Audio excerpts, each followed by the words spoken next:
Alhamdulillah nahmaduhu wa nasta'inuhu wa nastaghfiruh wa na'udzu billahi min shururi anfusina wa min sayyiati a'malina.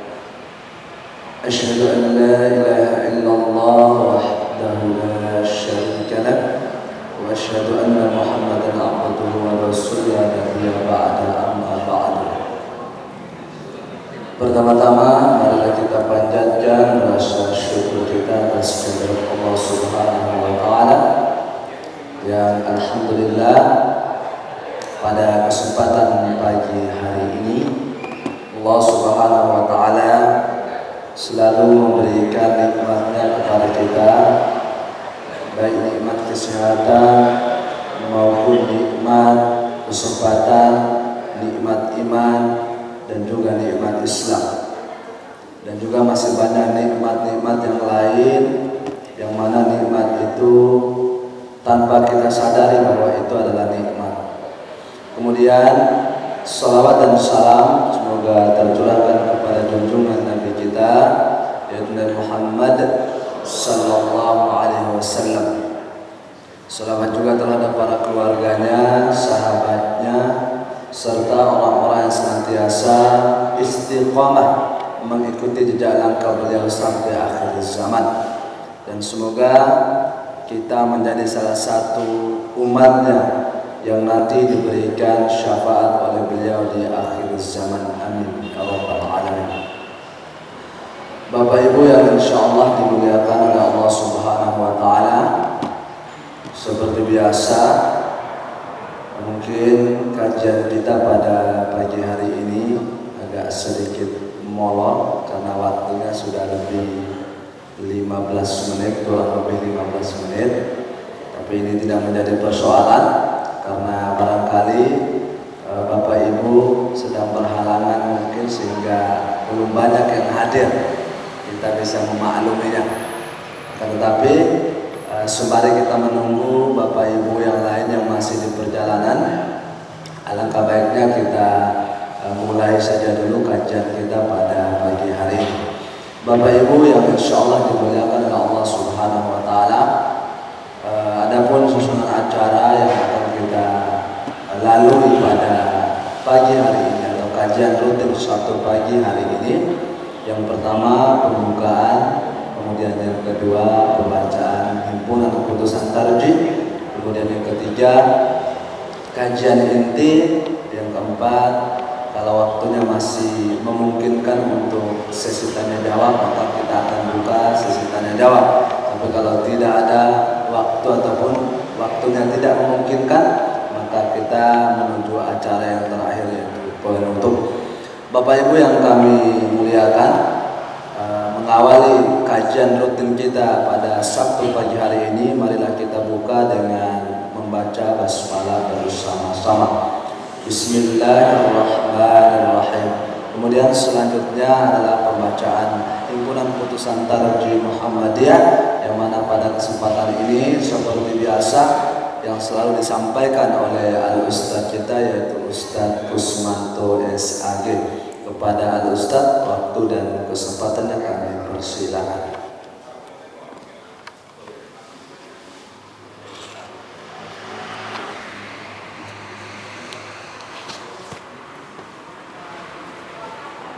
Assalamualaikum warahmatullahi wabarakatuh. Alhamdulillahirabbil alamin. Assalatu wassalamu ala asyrafil anbiya'i wal mursalin nabiyina Muhammadin wa ala alihi wa ashabihi ajma'in, amma ba'd.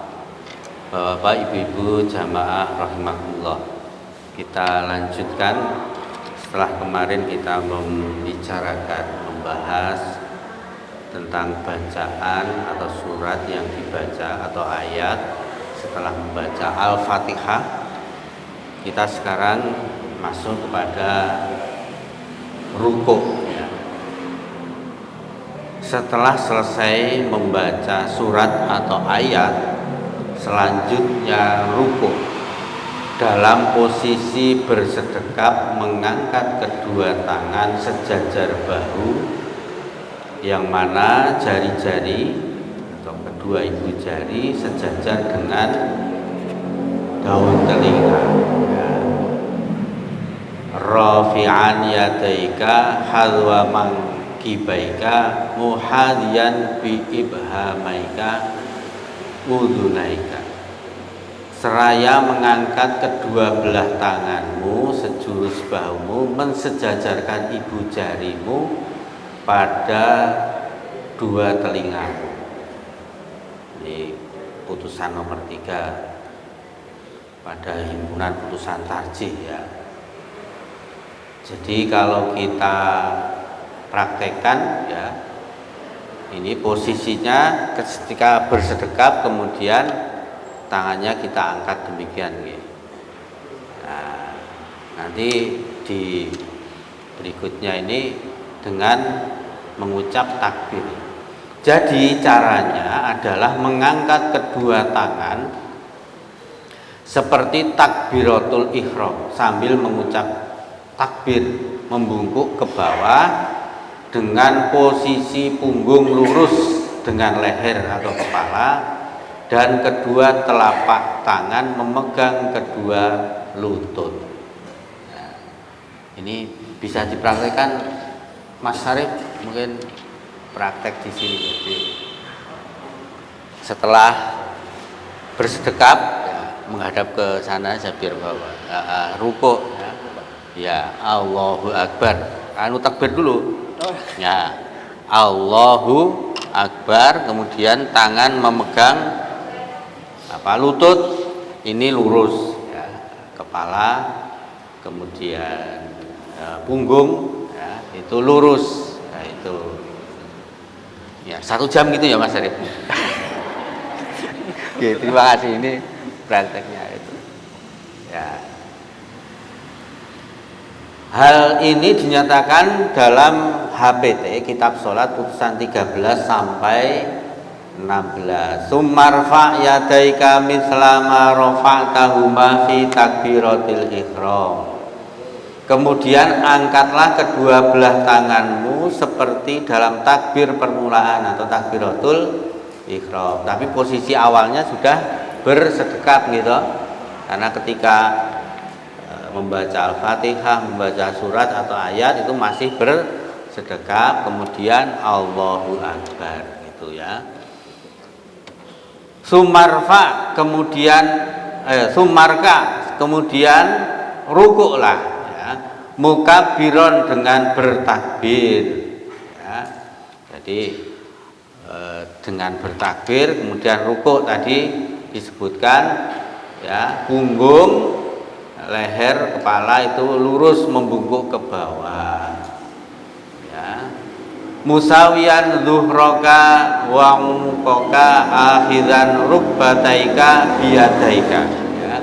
Seraya melempangkan atau meratakan punggungmu dengan lehermu, memegang kedua lututmu dengan kedua belah tanganmu. Tadi sudah dipraktekkan. Ini beberapa dalilnya atau yang menyebutkan sehingga melakukan rukuk itu, yaitu dalam surah Al-Hajj ayat 77. A'udzubillahi minasyaitonirrajim. Ya ayyuhalladzina amanu rka'u wasjudu wa'budu rabbakum waf'alul khaira la'allakum tuflihun. Wahai orang-orang yang beriman, rukuklah kamu, sujudlah kamu, sembahlah Tuhanmu, dan perbuatlah kebaikan supaya kamu mendapat kemenangan. Ini dasarnya atau dalilnya. Kemudian hadis wa idza raka'a rafa'a yadayhi hatta yuhadhiya bihima udhunaihi. Dan apabila rukuk maka beliau mengangkat kedua tangannya hingga sejajar dengan dua telinganya. Ini jadi tadi sudah seperti itu. Kemudian hadis yang lain, jika Rasulullah SAW berdiri sholat, beliau mengangkat kedua tangannya sehingga sejajar dengan pundaknya. Beliau melakukan seperti itu ketika takbir untuk rukuk, ya, dan bangkit dari rukuk dengan mengangkat kepalanya, membaca Allahu Akbar ketika akan rukuk, ya. Dalil putusan nomor 14, summarka hatta tatma'inna raki'an, kemudian rukuklah hingga kamu lakukan rukukmu itu dengan tenang, ya. Tumak ninah, ya, nanti kita bahas tentang tumak ninah itu seperti apa, ya. Dilakukan dengan tenang, boten kesusu, ya, tidak tergesa-gesa. Jika Rasulullah SAW sholat, beliau takbir saat memulai berdiri atau takbiratul ihram, kemudian ketika akan rukuk bertakbir. Nah, ini dalil putusan nomor 15 tadi, yang ini, ya, yang ini mukabbiron, tadi ketika bergerak itu membaca takbir. Wa idza raka'a amkana yadaihi min rukbataihi summa hasara dhahrihi. Jika rukuk, maka beliau menempatkan kedua tangannya pada lutut dan meluruskan punggungnya. Ini sangat jelas. Jadi posisi kedua tangan, ini tangan kita masing-masing pada lutut, ya, tidak di atasnya atau di bawahnya. Bagaimana posisi jari-jari telapak tangan yang ditempatkan di lutut? Apakah renggang atau rapat? Nah, ini hal semacam ini dijelaskan pada putusan tarjih buku nomor 3, ya. Rasulullah SAW jika rukuk, beliau meletakkan kedua telapak tangannya pada lututnya dan membuka jari-jarinya. Jadi jari-jarinya tidak lurus ke bawah tapi membuka, berarti nutupi lutut dengkul, ya. Adapun pandangan mata tidak disebutkan seperti apa, tetapi ini ada hadis, ya. Dakhala Rasulullah sallallahu alaihi wasallam al-Ka'bata ma khalafa basaruhu maudhi'a sujudihi hatta kharaja minha. Rasulullah SAW masuk ke Ka'bah. Pandangan beliau tidak pernah lepas dari arah tempat sujud sampai beliau keluar. Jadi beliau kalau di dalam Ka'bah juga sholat. Artinya dengan hadis ini menunjukkan senantiasa posisi pandangannya itu ke tempat sujud. Ibnu Qudamah mengatakan dianjurkan kepada orang yang sholat untuk mengarahkan pandangannya ke tempat sujudnya.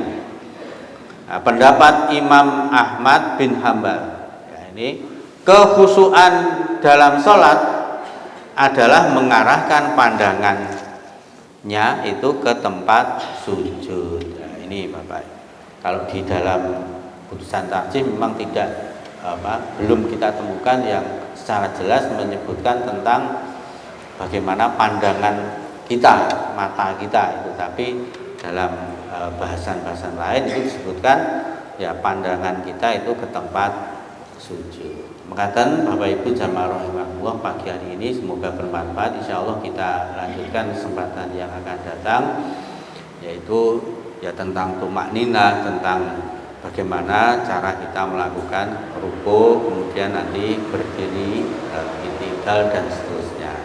Semoga bermanfaat. Wa ma taufiqi illa billah.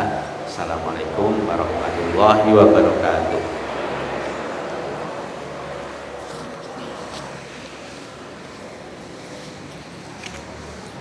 Apa ini?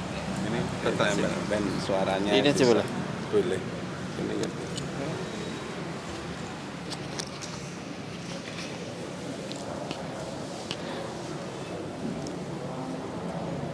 Terima kasih kami ucapkan kepada Ustaz Kusmanto SAG yang alhamdulillah pada kesempatan pagi hari ini beliau telah memaparkan tentang bagaimana ruku di dalam himpunan keputusan Tarjih Muhammadiyah.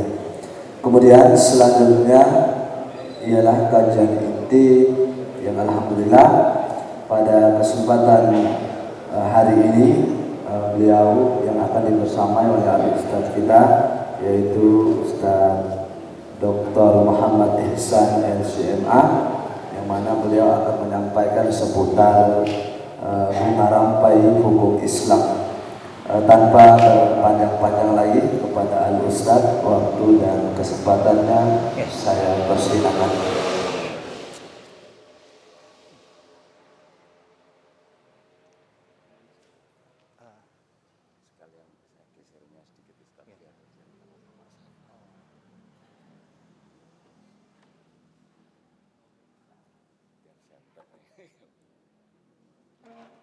PPT Mas. PPT. Tips. Oh, bukan gitu.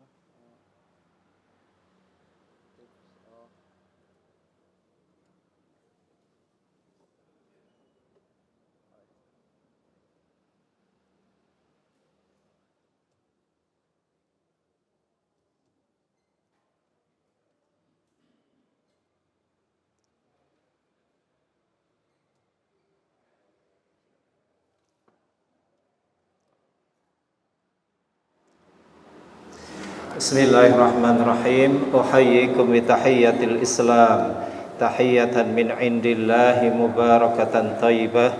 Wassalamu alaikum warahmatullahi wabarakatuh. Alhamdulillahi rabbil alamin, wassalatu wassalamu ala asyrafil anbiya'i wal mursalin Sayyidina wa habibina Muhammad wa ala alihi wa sahbihi ajma'in. Amma ba'd, fa subhanaka la ilma lana illa ma 'allamtana innaka antal alimul hakim. Allahumma anfa'na bima 'allamtana wa 'allimna ma yanfa'una warzuqna ilman yanfa'una fid dunya wal akhirah. Amin. Bapak Ibu yang saya hormati, pertama dan yang utama, marilah kita panjatkan puji syukur kehadirat Allah Subhanahu wa taala. Sungguh Allah senantiasa meliputi diri kita dan keluarga kita dengan kurnia dan kenikmatannya. Oleh karena itu, marilah kita menyadari, menginsafi dan mensyukuri nikmat-nikmat Allah tersebut.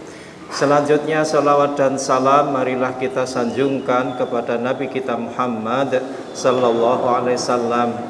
Beliau diutus oleh Allah SWT untuk membawa kita semua dari alam jahiliyah kepada alam Islam yang terang benderang. Bapak Ibu yang saya hormati, pengajian dan kajian kita pada pagi hari ini adalah tentang mengatur uang. Bapak Ibu, sebelum judul atau tema ini saya ambil, saya ingin memperlihatkan kepada Bapak Ibu uang yang sebenarnya.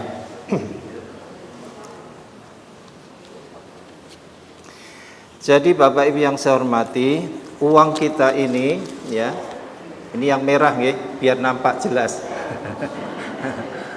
Uang kita ini sebenarnya uang yang menipu ya. Menipu, karena ditulis di sini berapa ratus ribu, 100 ribu. Tetapi sebenarnya harga duit ini ya itu tidak sampai 100 ribu, paling hanya 1000 atau 2000 untuk kertasnya, untuk tintanya, untuk pengamannya ya. Itu jadi duit ini sebenarnya modalnya ya, modal untuk membuat duit ini itu hanyalah berapa pinter? 1000 atau 2000 rupiah. Jadi murah banget. Makanya ini menipu. Tapi ini duit asli, bukan duit palsu. Gitu. Ini duit asli, tetapi dia menipu. Karena sebenarnya harganya tidak seperti yang ditulis ya, 100 ribu ini. Ya. Bapak Ibu yang saya hormati, duit yang sesungguhnya adalah ini. Ya, ini dinar, ini emas. Ya. Jadi duit yang sebenarnya the real money is dinar atau gold, ya, emas. Jadi pada zaman Nabi duit itu betul-betul yang sebenarnya. Nah, kita sekarang ini ditipu karena 100.000 ini kalau saya sobek seharusnya jadi berapa? 50.000. Tapi apakah betul laku? Kalau saya sobek, ya. Jadi nggak mungkin, ini nggak laku sebenarnya. Jadi berarti kalau emas ini saya potong-potong, jadi nggak separuhnya. Jadi ini tetap berharga. Maka kalau Bapak Ibu punya uang, ya, jadikanlah emas. Ya. Bapak Ibu yang saya hormati, hari ini saya ingin berbicara tentang mengatur uang. Bapak Ibu punya uang, nggih? Punya, nggih? Sedikit atau banyak? Sedikit. Pengen banyak atau sedikit? Saya yakin ya, semuanya ingin punya banyak uang. Uang, Bapak Ibu yang saya hormati, itu sedikit atau banyak harus kita atur. Ya, kalau tidak kita atur, maka nanti kita akan celaka sendiri. Uang yang sedikit harus diatur supaya cukup. Nggih napa nggih? Uang yang banyak, apalagi ya nanti kalau walaupun uang Bapak Ibu banyak, tapi kalau tidak diatur apa akibatnya? Ya, tetap aja merasa kekurangan, ya. Karena kita ini sukanya kurang, ya, kurang duit, ya, duitnya kurang, ya. Jadi inilah Bapak Ibu yang akan kita bahas dan nanti bagaimana cara mengatur keuangan kita. Saya mohon maaf ya, karena ini saya sudah tahu bahwasanya sebentar lagi Ramadan, gitu. Harusnya berbicara tentang persiapan Ramadan, gitu. Tapi sebenarnya persiapan Ramadan itu diantara lain adalah persiapan dari segi akal, pikiran kita, kemudian dari segi spiritual atau hati kita, dan tidak kalah penting persiapan Ramadan itu adalah persiapan finansial. Karena kalau tidak dipersiapkan nanti akan sial, ya. Dan saya yakin nanti perbelanjaan Bapak Ibu itu lebih banyak daripada pada bulan Ramadan, itu lebih banyak daripada bulan-bulan yang lain. Betul apa betul? Ya. Jadi kalau bulan Ramadan, kita tadi bulan-bulan yang lain biasanya kita makan 3 kali, ya, seharusnya pada bulan Ramadan hanya 2 kali, ternyata perbelanjaannya tetap malah bahkan lebih banyak daripada bulan yang lain. Maka itu jadi diantara persiapan menghadapi bulan Ramadan, Bapak Ibu, itu adalah dengan mempersiapkan keuangan kita. Jadi oleh karena itu, ya ini mohon dimaklumi judulnya adalah tentang mengatur uang. Bapak Ibu yang saya hormati, dalam suasana, ya, dalam suasana perekonomian Indonesia yang masuk akhir-akhir ini, di mana dolar Amerika menghinakan nilai rupiah. Jadi nilai rupiah kita itu selalu, ya, terus turun, ya, merosot, ya. Sedangkan dolar, ya, euro, ya, itu selalu naik. Sehingga barang dan jasa itu melambung, PHK terjadi di mana-mana, pengangguran semakin membengkak. Maka marilah kita membahas masalah yang memprihatinkan kita semua, yaitu masalah uang, ya. Jadi saya yakin kita semuanya itu berkaitan, ya, ada dengan masalah uang ini, ya. Dulu saya datang ke sini, harga beras itu tahun 2005, nggih. Saya masih ingat betul, harga beras itu 2.500, ya. Harga beras yang cukup lumayan baik, ya, untuk saya makan. Saya dan keluarga itu 2.500. Sekarang harganya berapa? 11.000. Jadi 2005 sekarang sudah 2023, ya, berapa tahun? 17 tahun, nggih. 17 tahun atau 18 tahun nilai uang kita merosot, ya, hampir seperempatnya. Dulu 10.000 itu 4 kilo. Sekarang 1 kilo pun nggak dapat. 1 kilo 10.000 nggak dapat, karena 1 kilo 11.000 atau 12.000. Itu artinya duit kita itu semakin nilainya itu merosot, ya. Dulu 100.000 ibu-ibu pergi ke pasar bisa beli macam-macam, gitu. Sekarang beli ayam saja plus daging udah nggak cukup. ya, itu artinya nilai uang kita itu terus menerus merosot. Maka marilah kita mengatur ya bagaimana supaya uang kita itu bernilai ya, kemudian mencukupi diri kita. Tidak diragukan lagi Bapak Ibu bahwa kita semua itu membutuhkan uang ya. Untuk apa saja kita perlu uang. Bahkan untuk beribadah itu perlu uang ya. Bapak Ibu ya, kalau mau sholat kan perlu menutup aurat ya. Menutup aurat perlu membeli membeli mukena, membeli sarung dan seterusnya. Jadi itu perlu uang. Bahkan untuk meninggal itu juga perlu uang. Betul betul? Betul enggak? Orang meninggal itu perlu uang, betul enggak? Untuk apa? Untuk dibawa gitu. Enggak, kalau dibawa nanti dicuri. Dicuri pencuri ya. Ya. Maka kita untuk mengubur kita kan tidak bisa kita ngubur sendiri ya. Gali kuburan dulu terus mati situ gitu, nggak bisa. Ya. Nanti nggak mati-mati. Ya, mesti ada yang menguburkan kita. Itu perlu dana, ya, perlu uang. Untuk kain kafan kita perlu dana. Jadi sadar atau tidak sadar, mau atau tidak mau, di antara kita perlu ya untuk memperhatikan masalah mengatur uang ya. Nah, maksud pengaturan uang itu adalah ya manajemen dan pengelolaan uang dengan baik dan benar sehingga bermanfaat bagi kehidupan kita di dunia dan akhirat. Artinya kita mengurus uang sekarang di dunia ini, dampaknya itu adalah sampai di akhirat ya. Jadi ini bukan sembarangan ya. Bapak Ibu yang saya hormati, kita perlu mengatur uang karena beberapa sebab ya. Jadi ada banyak sebab yang mengharuskan kita itu mengatur uang. Baik uang kita itu sedikit maupun banyak itu harus diatur ya. Yang pertama, supaya jelas berapa yang kita perolehi dan berapa pula yang kita belanjakan ya.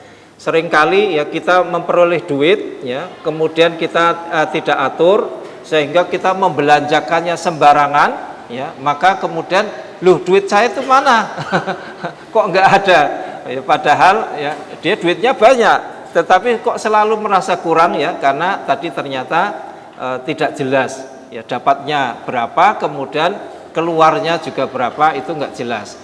Itu membuat kita jadi bingung, mana duit saya? Kemudian yang kedua, ini lebih penting lagi, supaya kita itu berbelanja sesuai dengan pendapatan kita dan supaya kita berbelanja untuk sesuatu yang perlu dan tepat waktu.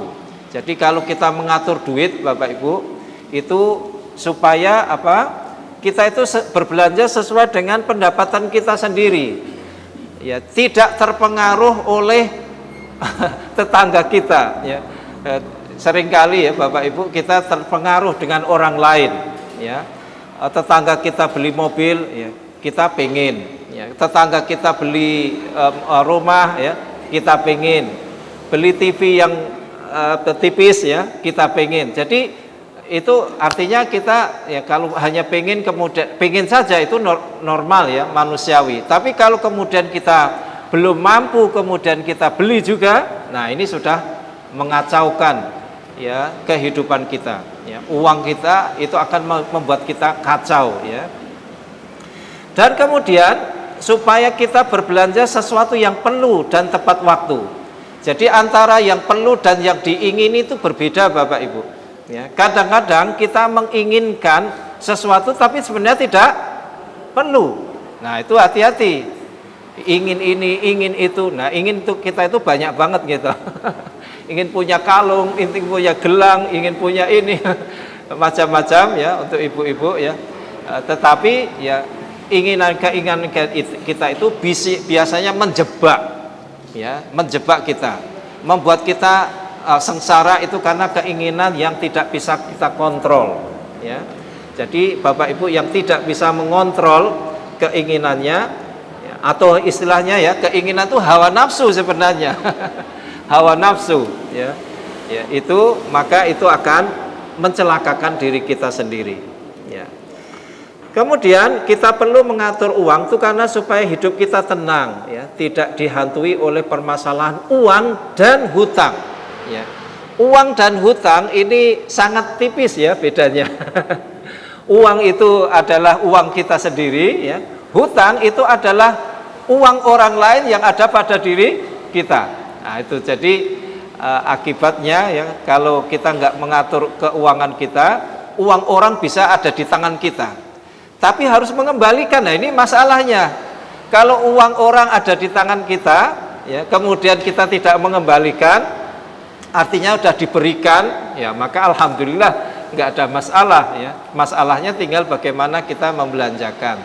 Hanya saja yang masalah itu adalah kita harus mengembalikan ya hutang kita kepada orang lain itu. Ya. Kemudian supaya pendapatan kita itu semakin meningkat dan pengeluaran kita semakin menurun atau paling tidak tetap. Nah ini omongnya mudah, tapi prakteknya susah. Biasanya orang itu kalau bertambah pendapatannya bertambah pula perbelanjaannya. Nah itu gitu. Dulu gajinya katakanlah 2 juta cukup ya. Setelah 3 juga kok juga cukup saja. Artinya tidak ada saving ya, tidak ada tabungan ya. Nah itu artinya gaya hidup kita itu semakin meningkat juga. Padahal ada nasihat, semakin banyak pendapatan kita, hendaknya gaya hidup kita tetap, tapi infak kita semakin banyak. Nah itu dia. Seharusnya begitu. Ya tapi ini susah ya. Untuk meningkatkan pendapatan saja itu susah, ya. Apalagi untuk menurunkan pengeluaran kita atau menetapkan, nah itu juga susah juga. Ya. Kemudian yang kelima, Bapak Ibu, alasannya mengapa kita harus mengatur uang itu adalah supaya kita tetap menjadi hamba Allah saja, bukan hamba uang. Ya, ini kelihatannya aneh, tapi ternyata realitasnya dalam masyarakat kita betapa banyak orang yang menjadi hamba uang, ya nggak sadar kalau dia diperalat oleh uang, ya diperhambakan oleh uang, demi uang melakukan segala-galanya, ya termasuk yang haram. Nah ini yang naudzubillah, kita sebagai seorang muslim, uang itu perlu, tetapi janganlah sampai uang itu menjadi Tuhan kita. Ya kita semua perlu uang, saya yakin ya itu semua, tetapi janganlah sampai uang itu memperalat diri kita. Ini ada sebuah hadis, tapi hadisnya terbalik ya. Menulisnya terbalik ini. Ya, an Abi Hurairah radhiyallahu anhu qala Rasulullah sallallahu alaihi wasallam ta'isa abdud dinar wa dirham wal qatifah wal khamisah in utiya radiya wa illam yu'ta lam yarda. Rasulullah sallallahu alaihi wasallam diriwayatkan bersabda, celakalah hamba dinar, dirham, baldu sutra dan kain wol hitam persegi 4 apabila diberi ia rela dan apabila tidak diberi ia tidak rela. Jadi di sini jelas dikatakan hamba dinar. Dinar itu tadi yang ini. Hamba dinar, dinar itu adalah uang emas. Dirham itu uang perak. Jadi pada zaman Nabi itu uangnya yang berharga itu adalah yang emas ya. Dinar namanya, sedangkan yang kurang berharga itu dirham. Ya. Terus yang dari kertas, ya, waktu itu belum ada kertas kan, ada dari besi, ya, koin-koin besi itu adalah fulus. Fulus itu adalah, jadi fulus itu kan duit ya artinya. Memang itu adalah yang paling rendah. Jadi duit kita ini kalau ada zaman Nabi itu adalah yang paling terendah, karena terbuat dari kertas kan. Kertas itu kan murah, ya, dibanding dengan perak, apalagi dengan emas. Ya. Bapak Ibu yang saya hormati, ya, bagaimana jika uang tidak diatur? Ya, jadi kita ini akan membahayakan kita. Jika uang itu tidak diatur, maka kita akan selalu merasa kekurangan uang. Uang yang kita miliki tidak pernah cukup ya untuk memenuhi kebutuhan hidup yang semakin hari semakin meningkat. Jadi kebutuhan kita Bapak Ibu itu selalu ya ada ya Ya, untuk hidup itu kan kita selalu butuh ini, butuh itu, butuh makanan, butuh minuman, butuh transportasi, kendaraan, ya, butuh pakaian, sandang, pangan, papan, ya, itu semuanya, ya. Belum nanti untuk kesehatan, ya, belum untuk pendidikan dan seterusnya, ya. Bahkan untuk pengajian pun perlu uang, betul. Nah, itu dia nanti diedarkan. Jadi perlu kita, ya, supaya tidak tamak, ya. Kita itu mengikhlaskan sebagian dari harta kita. Jadi uang kita itu akan selalu tidak cukup, ya, kalau tidak kita atur, ya. Kemudian kalau uang itu tidak kita atur, akan terjadi ketidakseimbangan antara pendapatan dan pengeluaran kita. Ini sangat membahayakan. Jadi Bapak Ibu, kalau tidak seimbang antara pendapatan dan pengeluaran, itu akan membahayakan kehidupan Bapak Ibu, ya. Bahayanya bagaimana? Bayangkan, katakanlah Bapak Ibu sudah punya pendapatan banyak, besar, 10 juta, tapi pengeluarannya 20 juta. Apa yang terjadi? Ya, kan kurang, ya, kurang. Bagaimana untuk menutupi kekurangan? Ya, pertama hutang, pinjam sana, pinjam sini. Ya, kadang-kadang ya, moga-moga yang menghutangi lupa.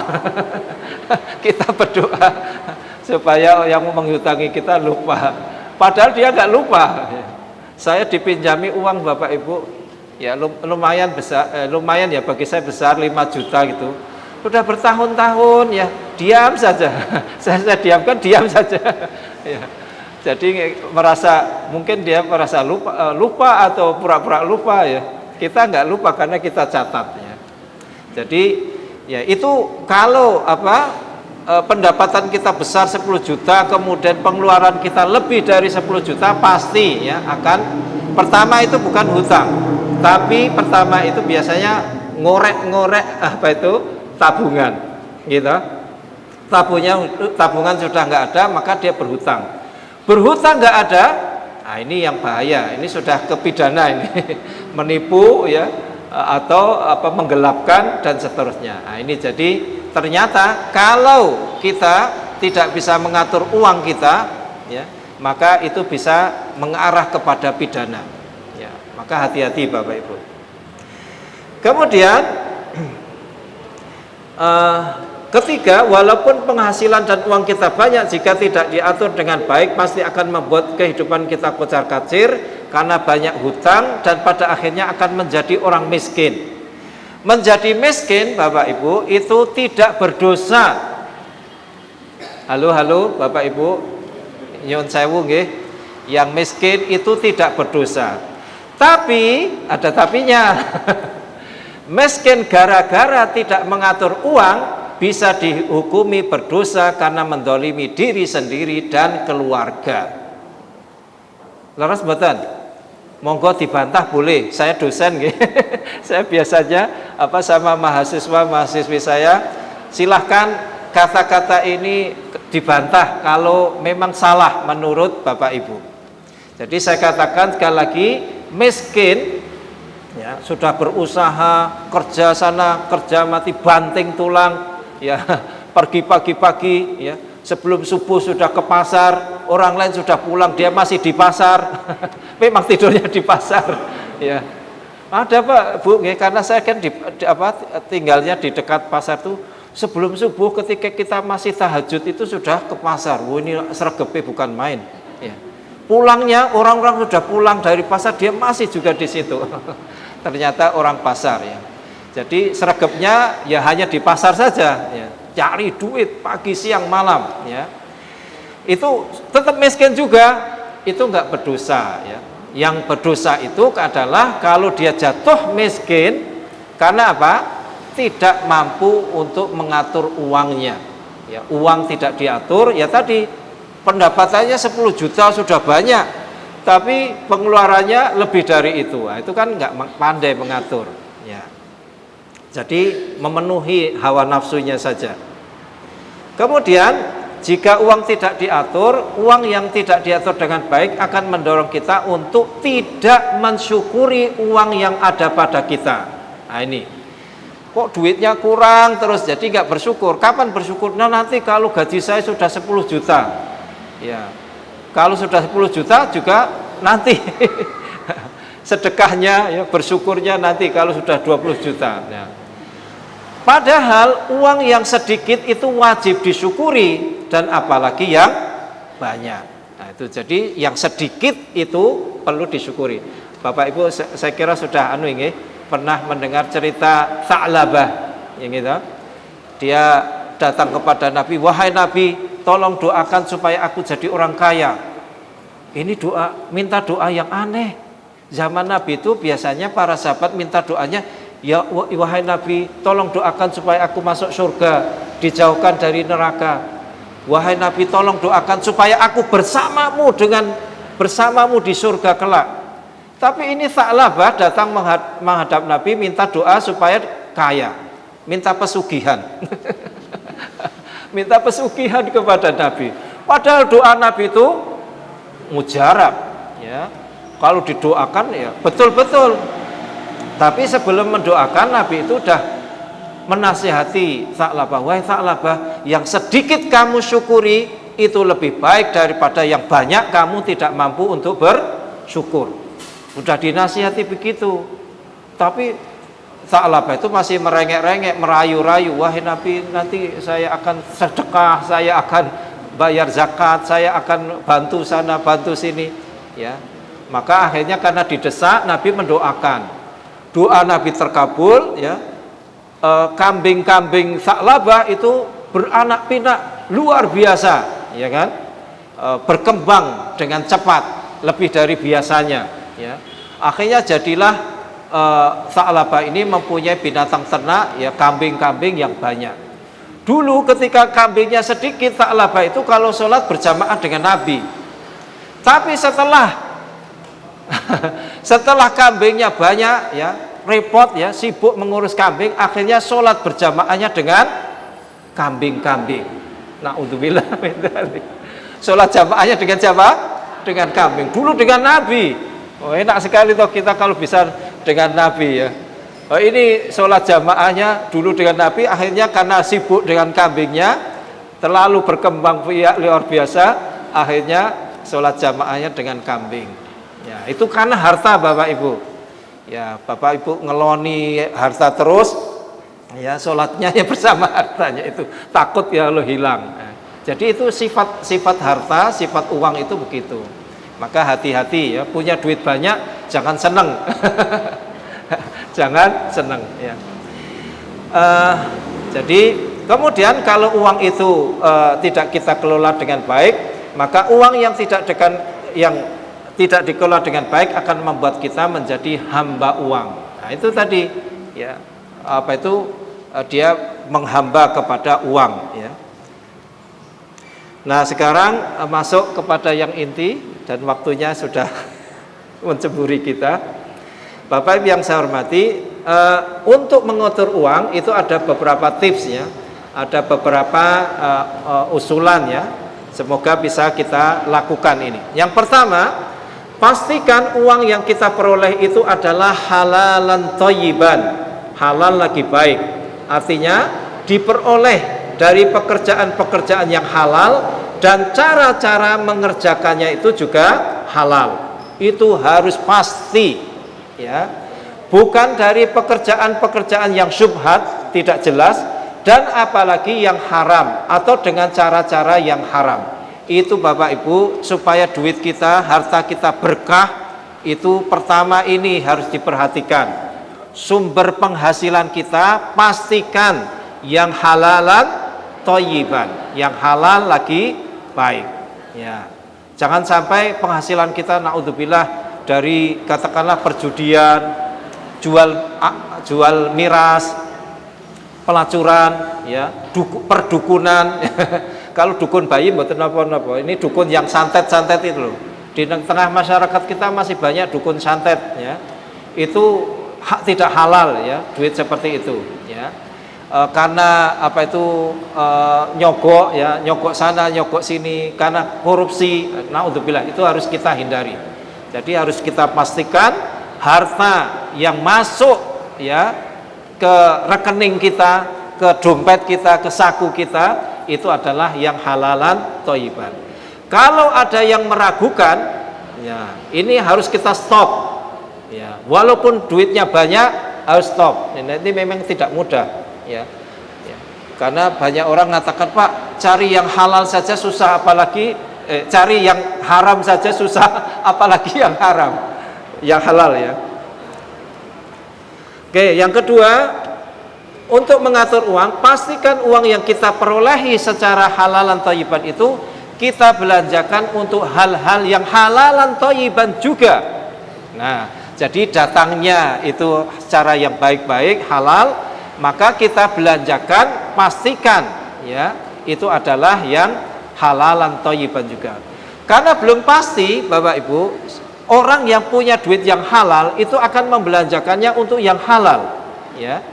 Banyak orang yang punya duitnya halal, dapatnya secara halal, tetapi membelanjakannya untuk yang haram. Nah, ini nggak boleh ya, harus pastikan. Bukan untuk hal-hal yang tidak berguna atau makruh atau bahkan yang haram. Ya, jadi harus kita pilih-pilih apa untuk belanja apa. Ya.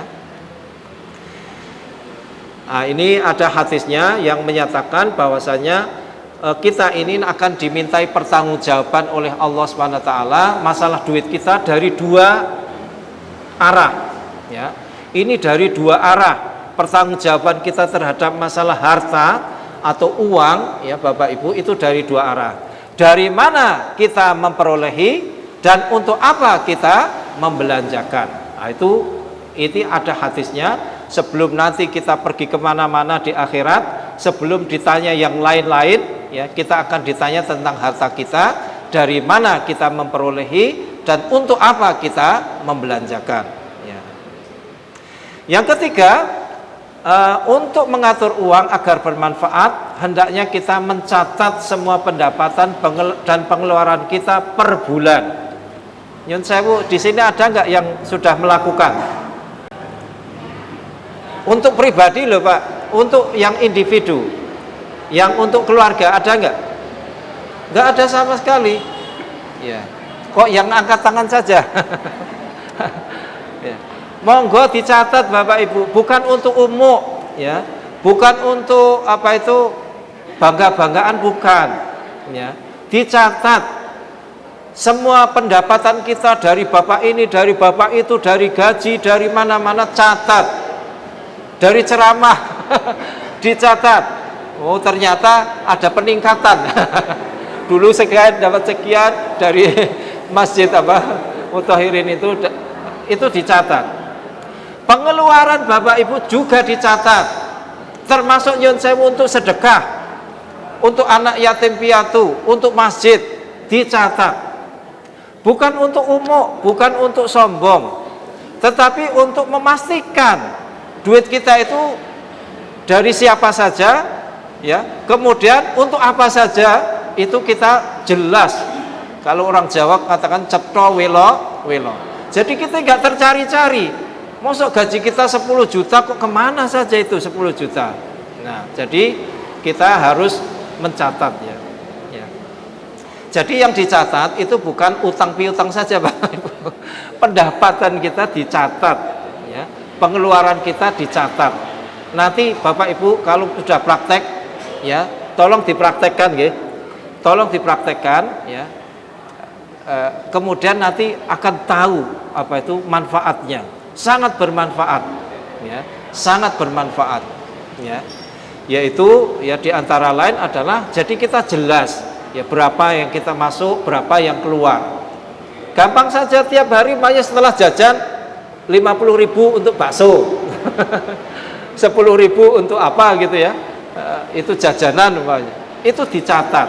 Ya. Itulah maka Bapak Ibu nggak nanti, oh ternyata duit saya itu hanyalah dari ini, ya pengeluarannya untuk ini, maka nanti akan jadi jelas. Jadi monggo dicatat. Kemudian, nah ini penting sekali. jangan berbelanja melebihi pendapatan. Monggo masing-masing tahu diri. Pendapatannya berapa? Jangan melebihi berbelanja lebih dari pendapatan. Karena pasti akan membuat keguncangan, ya, seperti kapal oleng. Kalau Bapak Ibu ya tahu dirilah, jangan mengukur diri kita dengan orang lain, dengan tetangga. Jangan sekali-kali melihat kepada yang di atas, lihatlah kepada yang di bawah, supaya bersyukur. Ya, ini Mas hampir habis nih. Ini tanda-tanda saya harus selesai katanya.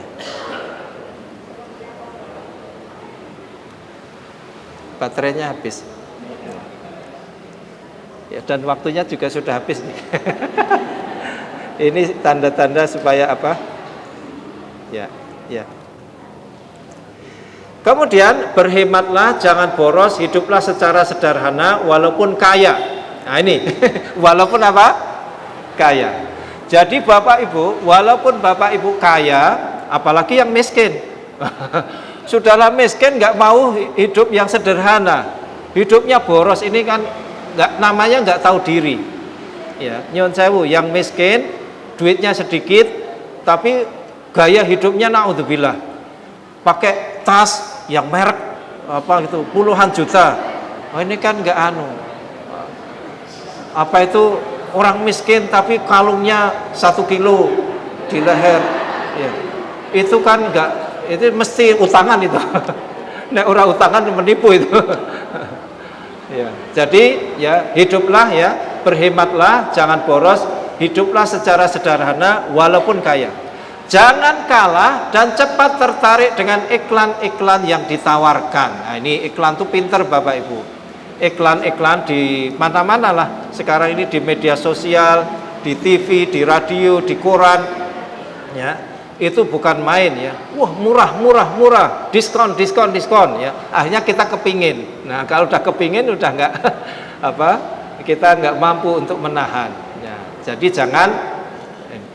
Contohlah hidup Nabi Shallallahu Alaihi Wasallam itu orangnya sederhana. Bahkan saking sederhananya, pernah pada suatu saat ya Aisyah itu meriwayatkan, kami selama 3 hilal tidak makan dan minum kecuali al-aswadan. Aisyah istri beliau itu pernah menceritakan betapa sederhananya kehidupan Nabi, sehingga beliau mengatakan selama 3 hilal, maksudnya 3 bulan ya, itu tidak pernah makan dan minum kecuali al-aswadan, 2 yang hitam. Apa 2 yang hitam? Pertama air, yang kedua kurma. Ya, bayangkan Nabi adalah makhluk Allah yang paling mulia, tapi hidupnya sangat sederhana, pernah kekurangan uang. Ya, tapi tidak selama hidupnya ya, tetapi itu riwayat selama 3 bulan itu tidak makan minum kecuali hanya al-aswadan, yaitu air dan kurma. Tidak memakan gandum, tidak memakan gulai, ya, atau makanan yang lainnya. Nah, ini adalah ayat-ayat di mana kita hendaknya sederhana. Nah, ini walladzina idza anfaqu lam yusrifu wa lam yaqturu wa kana baina dzalika qawama. Di antara sifat-sifat ibadur rahman, hamba-hamba Allah yang dikasihi Allah, itu apabila orang membelanjakan harta, mereka tidak berlebihan dan tidak pula kikir. Nah, ini dan adalah perbelanjaan itu di tengah-tengah antara yang demikian. Jadi berlebih-lebihan nggak boleh, boros, kikir juga nggak boleh. Ya, nyun sewu, ini saya tanya ibu-ibu, bapak kikir nopo boros bu? Bapak suami ibu ini kikir atau boros? Ada orang, nyun sewu bapak-bapak, ada orang kepada istri anak-anaknya sendiri kikir, pelit, tapi kepada orang lain itu dia royal, ya, dermawan. Ada seperti itu. Oh banyak malah. Ya, kepada istrinya minta sesuatu, ya, anaknya minta sesuatu nggak diberi, tapi kalau orang lain itu malah diberi. Itu namanya nggak betul ya. Ya, karena perbelanjaan kita yang paling utama adalah untuk keluarga. Wah, nanti ibu langsung minta kepada bapak-bapak. Ya, ya.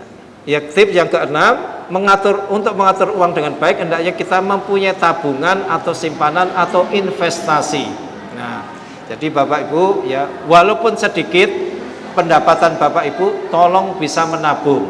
Ya, menabung walaupun sedikit-sedikit ya, insya Allah ya akan jadi bukit ya, sedikit-sedikit akan jadi bukit.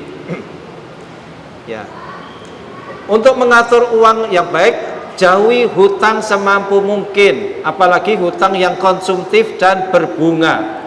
Ya, jika terpaksa berhutang, maka pastikan hutang tersebut untuk hal-hal yang dibenarkan, seperti berobat, menyekolahkan anak, membeli rumah dan lainnya, bukan untuk bermewahan dan bukan untuk hal-hal yang diharamkan.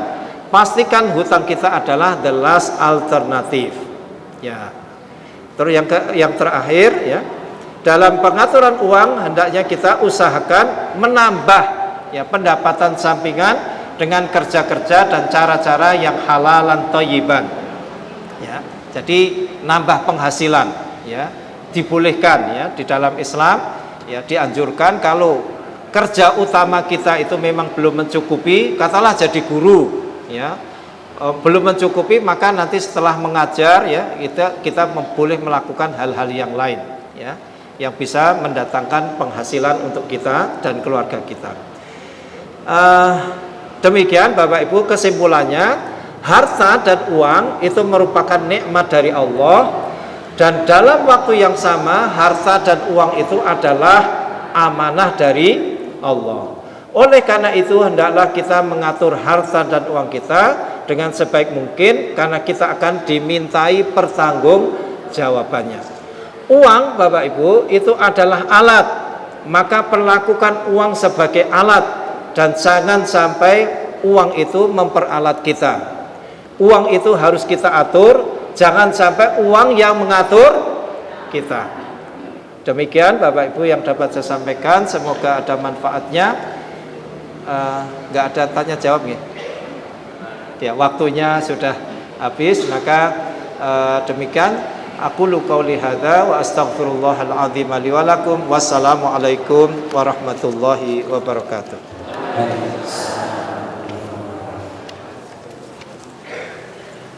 Terima kasih kami ucapkan kepada Ustaz Dr. Muhammad Ihsan yang alhamdulillah telah memberikan kita pencerahan pada pagi hari ini mengenai tentang bagaimana di dalam kehidupan kita untuk meminimalisir, mengatur keuangan kita, baik pengeluaran maupun pemasukan. Bapak Ibu yang insya Allah dimuliakan oleh Allah Subhanahu Wa Taala, karena waktunya sudah lebih dari apa yang kita targetkan, maka tidak ada sesi tanya jawab. Kemudian acara yang terakhir yaitu penutup. Mari kita akhiri kajian Sabtu pagi pada pagi hari ini dengan membaca hamdalah alhamdulillahirabbil alamin. Sekian dari kami, apabila ada salah kata, salah ucap, kami mohon maaf, dan apabila ada lebihnya mohon diamalkan. Wassalamualaikum warahmatullahi wabarakatuh.